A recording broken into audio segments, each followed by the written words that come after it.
Bonjour, donc on se retrouve aujourd'hui pour une nouvelle vidéo et je tenais particulièrement à vous présenter la dernière version de Reason, à savoir la 9.5, donc en ce jour du 8 juin 2017, qui supporte donc désormais les VST, donc aussi bien en instrument qu'en effet utilitaire. Donc ce qui est génial, c'est que maintenant vous aurez la possibilité de bénéficier de l'environnement, de toute l'ergonomie que propose Reason, notamment avec les connexions CV, les contrôles voltage, des routings audio multiples, avec des modules d'instruments, avec les modules d'instruments et d'effets qui sont natifs de Reason, avec vos VST. Donc c'est vrai que c'est une mise à jour majeure, digne peut-être d'une version de Reason, une version 10, mais je pense que les Propellerheads souhaitaient certainement proposer aux détenteurs de Reason 9 une mise à jour gratuite. Sinon, la mise à jour est de 129 € pour les utilisateurs qui ont une licence de la version 1 à 8, et si vous n'avez pas de licence, le plein tarif étant de 369 € au plein tarif donc. Alors, dans cette vidéo, on va voir plusieurs choses. C'est pourquoi j'indiquerai dans la description de la vidéo un index avec des repères pour accéder directement au thème qui vous intéresse. Alors, on va commencer ici par l'installation. Donc vous voyez ici que comme à chaque fois que vous installez Reason, vous avez les mises à jour des licences de vos racks extensions, c'est l'équivalent, je le rappelle, des VST mais au format natif de Reason. Et on remarque aussi que le système scanne vos VST par ordre alphabétique.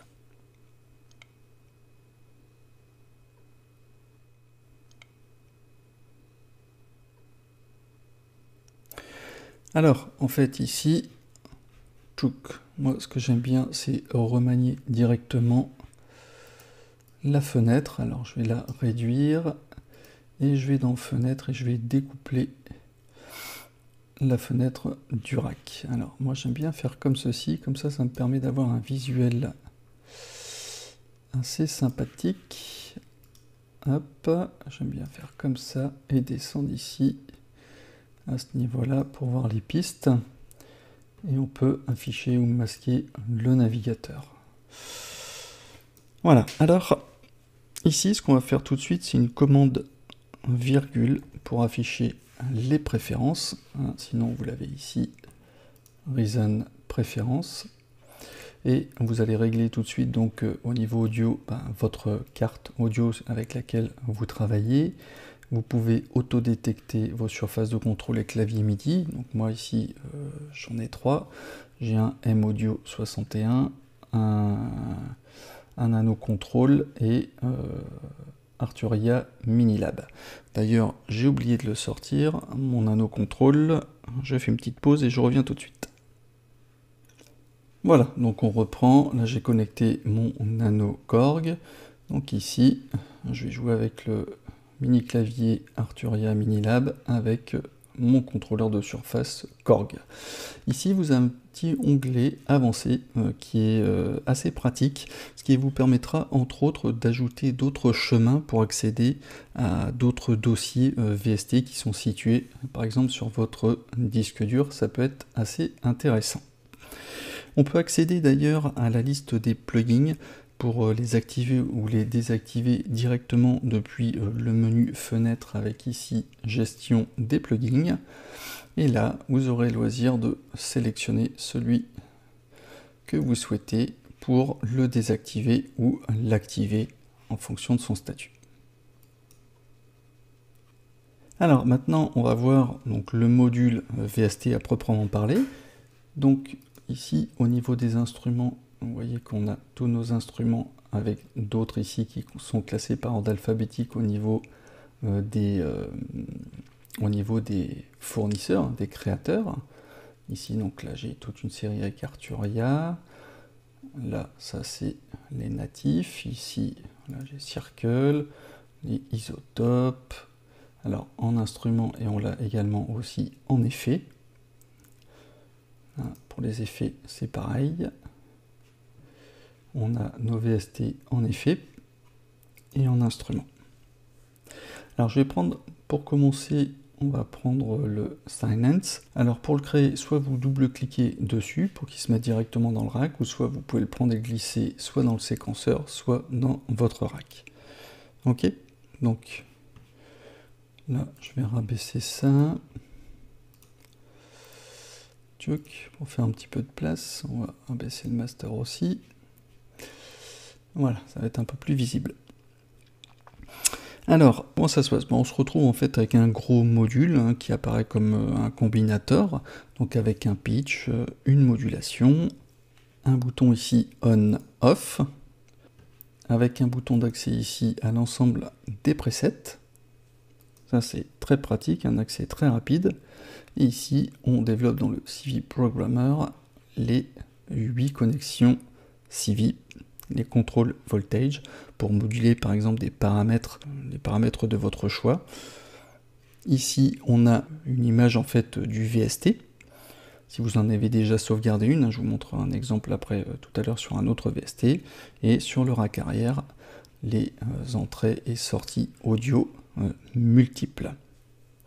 Voilà un peu comment ça se passe. Ensuite ici, vous pouvez cliquer sur Open pour afficher votre module, votre VST.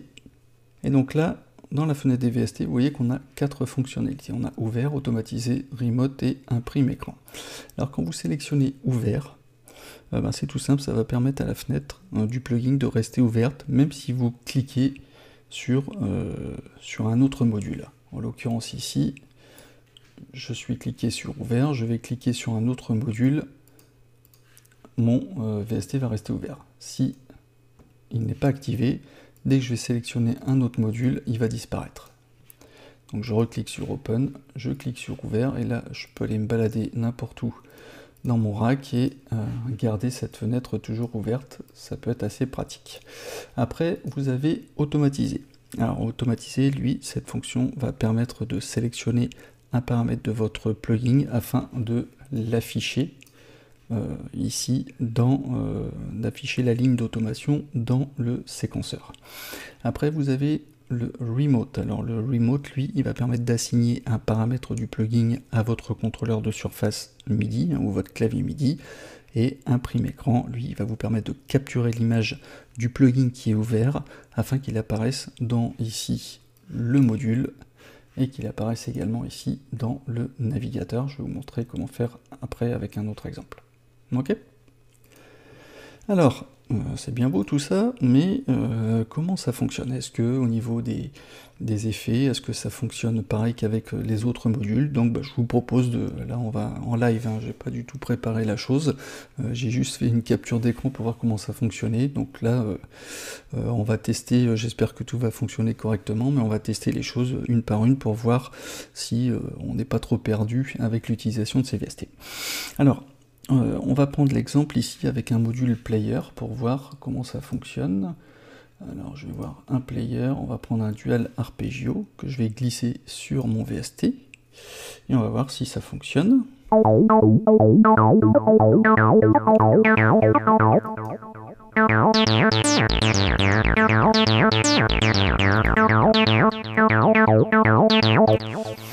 On va choisir un preset, celui-là.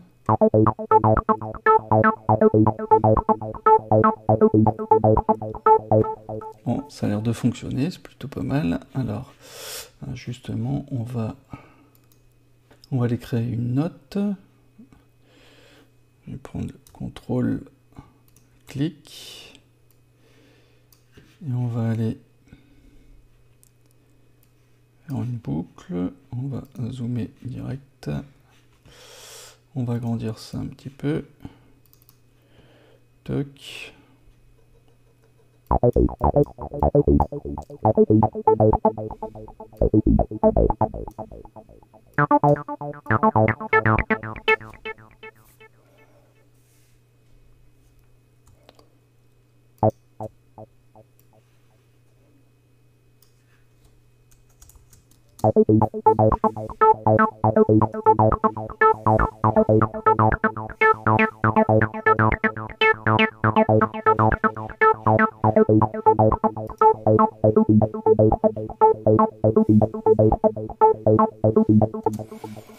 Ok, nickel. Donc ça fonctionne avec l'arpeggio. On va prendre un autre effet, par exemple, qu'est-ce qu'on pourrait prendre? Tiens, on va prendre un alligator. Hop, je vais le mettre. Ça se passe comment au niveau du routing audio? Bah normal, il se câble automatiquement. Donc normalement il devrait le prendre.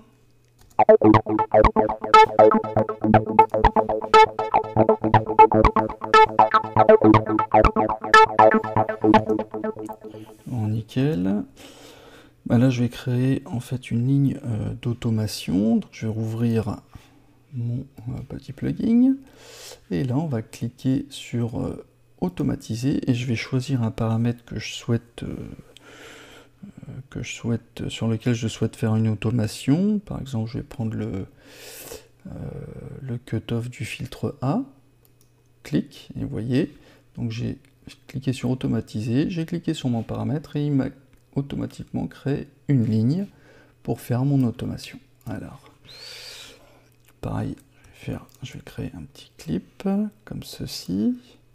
Je double-clique et je vais faire le crayon, toc, toc et toc, on va voir ce que ça donne.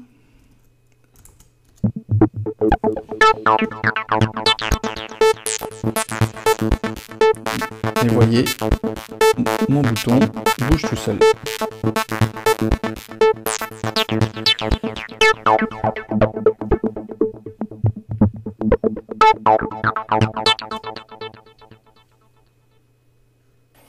Alors je vais peut-être ici le réduire un peu.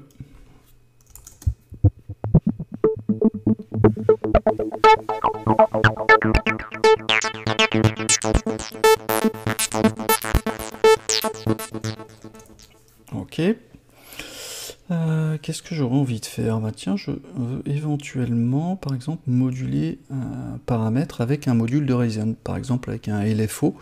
Si vous ne savez pas ce qu'est un LFO, je vous invite à aller cliquer en haut à droite de la vidéo. Là, vous avez un petit i et j'explique en long, en large et en travers ce qu'est un LFO, donc j'y reviendrai pas.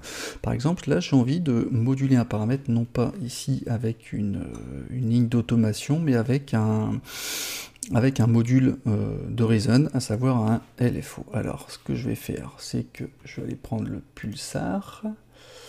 Alors, on va aller prendre un effet... Non, c'est dans les utilitaires. Voilà, je vais prendre un pulsar que je vais aller mettre, donc, hop, directement sur mon silence. Donc, il n'est pas routé. Alors, qu'est-ce que je vais faire? C'est je vais déplier ici les CV.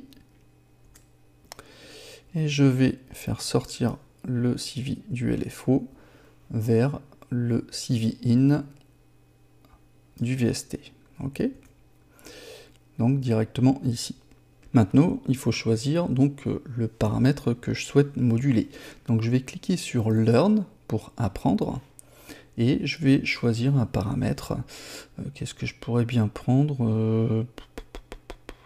Tiens, ben, le gate de l'arpégiateur. Puisque c'est un son qui est arpégié, je vais prendre le gate. Donc je vais cliquer dessus, et vous voyez que automatiquement, déjà, hop, j'ai un mouvement pendulaire qui se fait. Alors je vais mettre l'intensité à fond. Tiens, je vais utiliser la fonction ouvert, comme ça, je pourrais voir directement ce qui se passe. Vous voyez que là, je serai au maximum de l'intensité de mon LFO, et vous voyez que j'ai un mouvement pendulaire. Et je peux décider à quel moment je le fais, à quelle position je souhaite commencer ici la modulation. Donc je vais partir de 0, comme ça j'ai un mouvement qui se fait comme ceci. Je vais mettre lecture.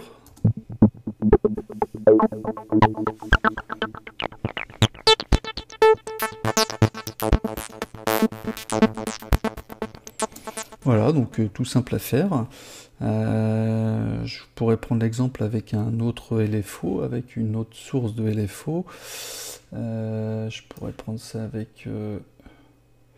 tiens, ben, un Shape LFO Editor. Pouf, je vais le glisser dessus. Donc là, je vais prendre un preset, par exemple... qu'est-ce que je pourrais prendre?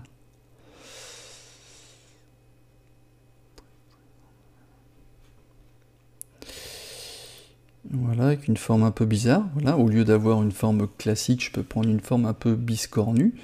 Et là, c'est pareil, je vais relier donc la courbe jaune ici vers le CV, l'entrée CV 2. Et je vais faire learn, et je pourrais moduler un autre paramètre. Par exemple, qu'est-ce que je pourrais prendre? Prendre par exemple le drive, hop. Et je vais faire commencer à 0, et là vous voyez que le drive, il fait un mouvement pendulaire, mais il est saccadé en fonction de la courbe. Vous voyez, là, j'ai une courbe qui est au milieu moins intense qu'aux extrémités. C'est pour ça qu'il fait un petit cafouillis au milieu avant de reprendre les extrémités. Et là, si je fais lecture,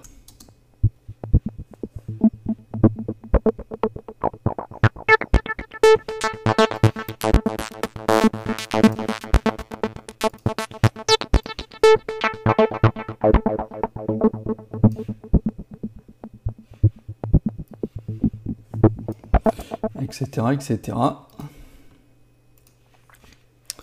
Alors, ce que je peux faire aussi, c'est pour libérer le visuel, je sélectionne mon premier module, je vais jusqu'en bas, j'appuie sur Shift et je sélectionne le dernier, et après j'appuie sur Alt et je vais refermer, hop, d'un coup, tous les modules dans le rack qui étaient ouverts. C'est une petite fonction qui est bien pratique pour libérer de l'espace visuel. Alors, qu'est-ce qu'on va faire? Bon, on va prendre un test avec, on va faire un test avec un deuxième VST. Alors, tiens, on va prendre le M, comme ça, je glisse et déposer comme ça ou comme ça, hein, c'est pareil. Alors ça, c'est un VST qui est gratuit, que je vous conseille fortement, qui est très intéressant. Alors, qu'est-ce qu'on va pouvoir faire avec celui-ci? On va déjà choisir un petit son. Qu'est-ce qu'on va prendre? Pouf. Alors, c'est quoi celui-là?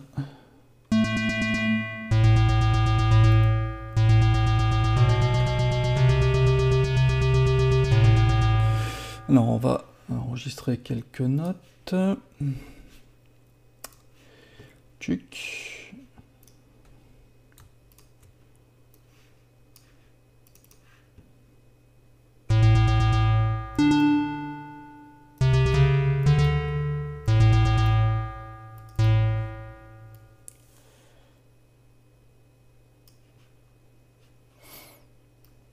On va essayer de faire un peu plus grand. Voilà.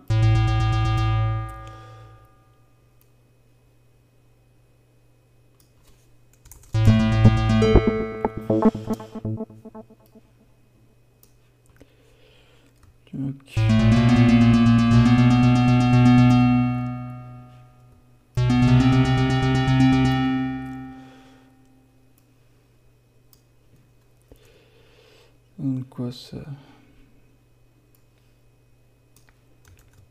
Dupliquer. Mettre en solo.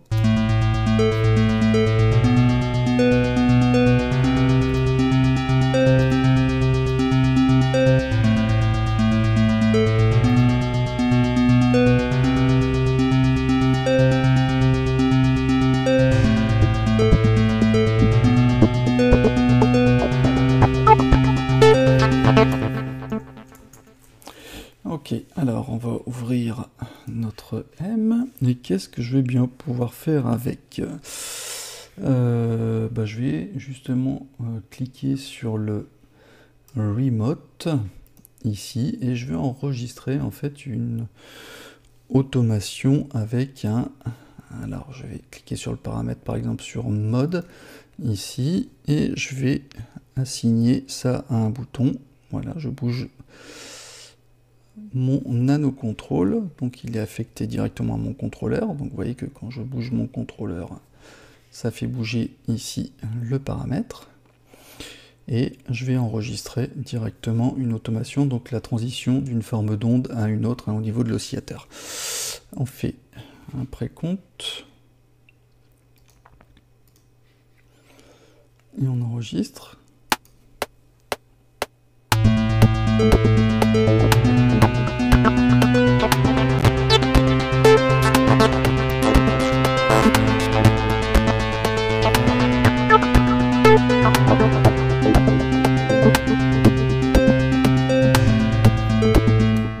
Oups.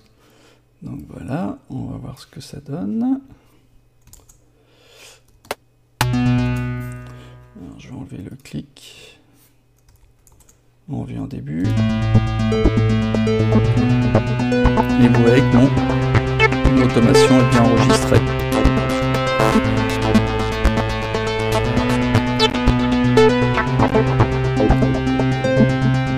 Voilà, donc en faisant Remote, j'ai sélectionné le paramètre que je souhaitais bouger avec mon contrôleur de surface que j'ai enregistré directement ici. Voilà. Donc ça marche plutôt bien. Qu'est-ce que je pourrais tester d'autre? Tiens, bon, on va essayer Massive, savoir si comment ça fonctionne des Native Instruments. Le fameux Massive, où il est Native Instruments, Massive, il roule. Voilà. Je fais ouvrir. Ok. C'est vrai, je vous ai pas montré la capture d'image aussi. Bah tiens, on va le faire tout de suite. Dans Instruments, vous voyez qu'ici, j'ai Massive. Vous voyez, donc il n'y a pas de vignette d'indiquer. Alors si je fais ici capture d'écran, clic, normalement il devrait apparaître. Alors, est-ce qu'il apparaît dans Massive? Ah voilà, c'est quand je le ferme. Donc effectivement, il apparaît directement ici. Je vais le supprimer. Ah voilà, c'est en le supprimant, et à la prochaine fois que je vais l'ouvrir, voilà, j'aurai Massive directement. Vous voyez, donc hop, il suffit de le faire une seule fois. Dès que vous l'ouvrez, vous faites un imprime écran, et dès que vous ouvrirez un nouveau VST de Massive, et ben là, l'image apparaîtra directement dedans. Alors, on revient à nos moutons. Je vais par exemple vouloir dessiner une petite automate. Alors on va déjà sélectionner un son. Qu'est-ce que je vais pouvoir prendre?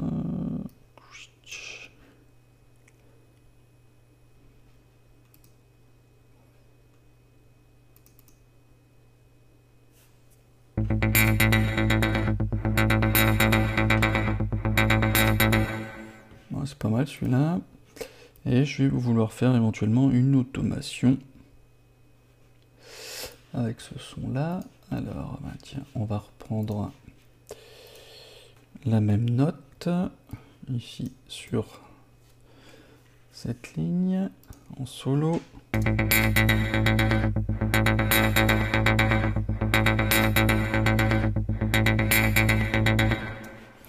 Alors, je vais le rouvrir et je vais automatiser par exemple, je sais pas, le filtre du cutoff. Alors hop, automatiser, et dès que je vais appuyer sur le cutoff, je vais avoir normalement une ligne qui va s'afficher. Voilà, donc avec Massive ça marche très bien aussi. Donc alors là on va remonter un peu. Et ici, commande pour avoir le crayon, je clique sur mon clip, je l'étire, et là je vais créer des points, hop. Avec une petite automation sur le cutoff, et on va voir, normalement ça devrait bouger aussi. On va voir.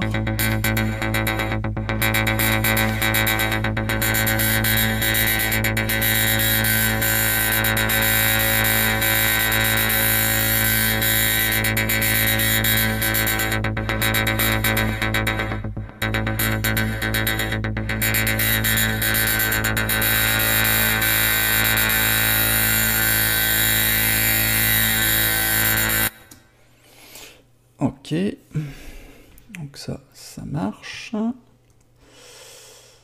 On met tout en route.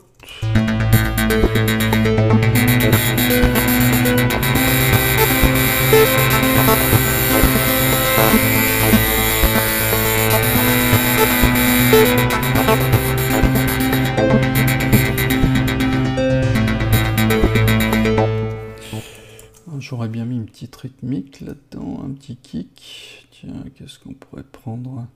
Tiens, bah kick 2. Hop. Alors là,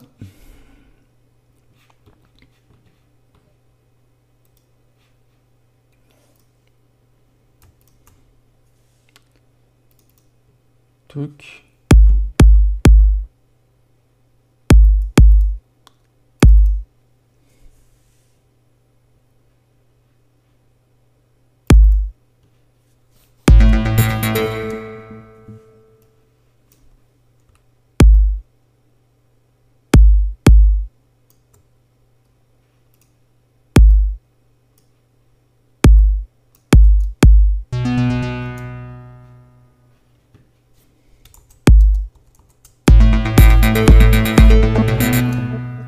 Ok, c'est bon. Ça, on va le dupliquer plusieurs fois.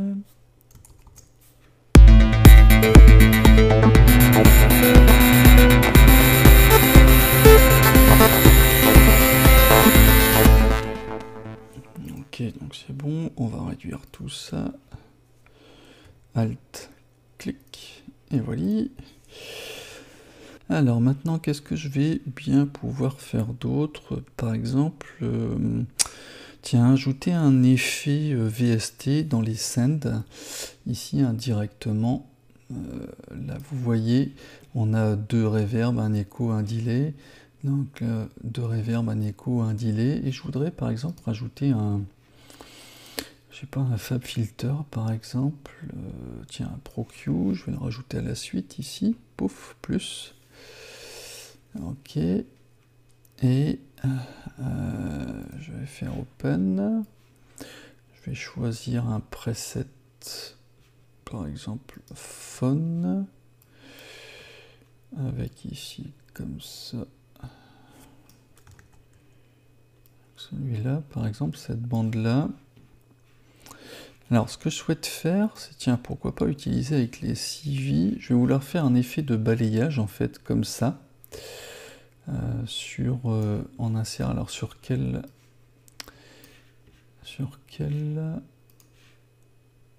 piste je le ferai éventuellement? Alors, je l'activerai sur le phone, donc sur la piste de Massive. Toc. Ça va donner quoi? Alors si je suis en solo.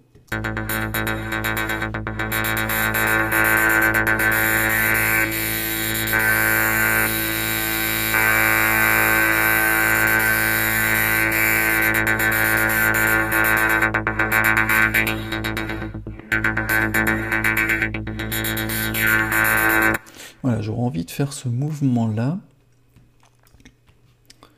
mais pas avec un LFO, avec une courbe style ADSR, Attack, Decay, Sustain, Release.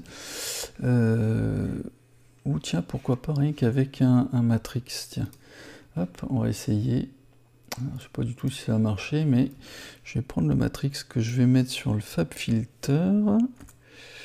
On va prendre donc la courbe. Je vais faire une courbe ascendante dans le matrix que je vais envoyer dans le CV1. Je vais mettre en curve, et je vais faire une courbe comme ça, montante.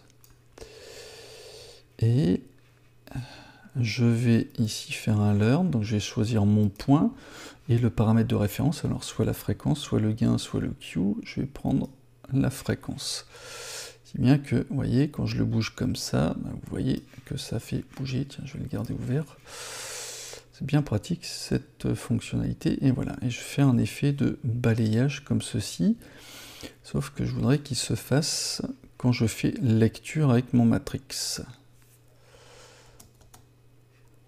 Hop, et là ça marche pas. Ah, c'est peut-être parce que comme je suis en insert,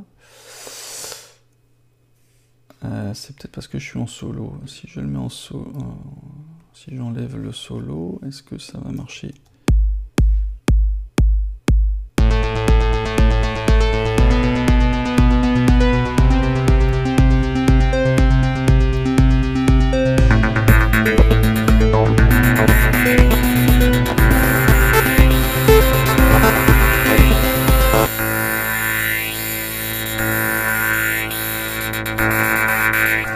Alors, effectivement, attention, si vous êtes en solo ici dans le séquenceur, Il va pas bouger, par contre si vous êtes en solo ici sur la piste du mixeur, puisque l'effet est sur le mixeur, là ça va fonctionner. Voilà.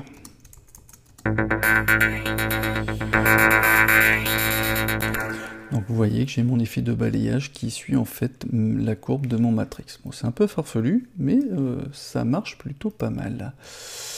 Alors, qu'est-ce que je pourrais voir également? Alors, je vais enlever le solo. Pourquoi pas, tiens, voir au niveau du master. Je vais dérouler mon insert et je mettrai pourquoi pas un ozone pour faire une masterisation. Donc dans les effets, où il se trouve lui? Isotope. Tiens, ozone 7, je vais aller glisser là-dedans pour voir si ça marche. Alors, je vais le mettre peut-être en début de chaîne. Ou après, peu importe.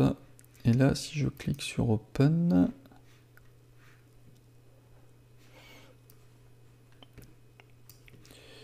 je vais choisir un preset classique, style assez doux, un smooth, tiens, un old school. Ça sera très bien. Et si je fais lecture, alors je suis plus en solo là. Non. On va remettre au début.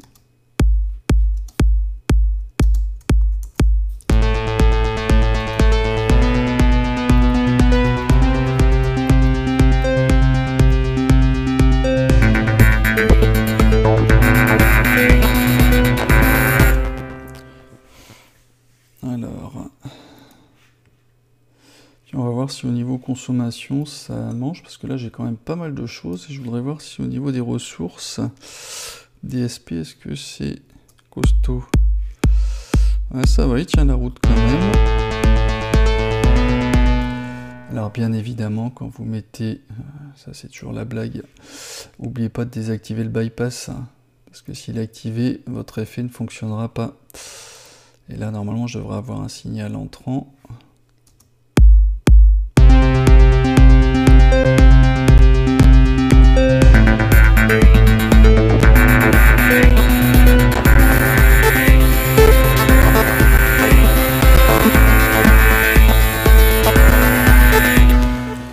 Ok, ça marche plutôt bien, même très bien.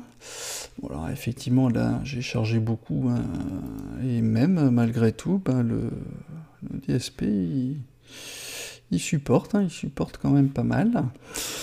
Je vais peut-être m'arrêter là, hein. En conclusion, je dirais que l'arrivée des VST dans Reason, c'est une très bonne chose quand même, puisqu'elle ne se limite pas seulement donc à des possibilités d'utiliser votre VST de façon indépendante, car il y a vraiment en fait des interactions possibles, hein, qu'on a pu le voir avec les modules natifs de Reason.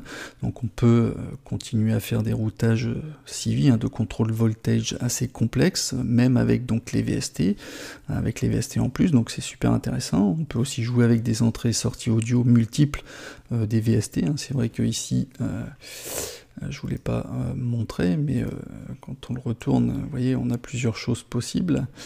Ici, au niveau des options en entrée et en sortie. Donc, je pense qu'on peut vraiment faire plein de choses et je suis assez content de cette version. Donc, vous me direz si vous la trouvez bien également. Alors, j'espère que ce tuto vous aura plu, qu'il aura été assez explicite, hein. Sur ce, je vous donne rendez-vous pour de nouvelles aventures prochainement. Allez, à bientôt. Ciao, ciao.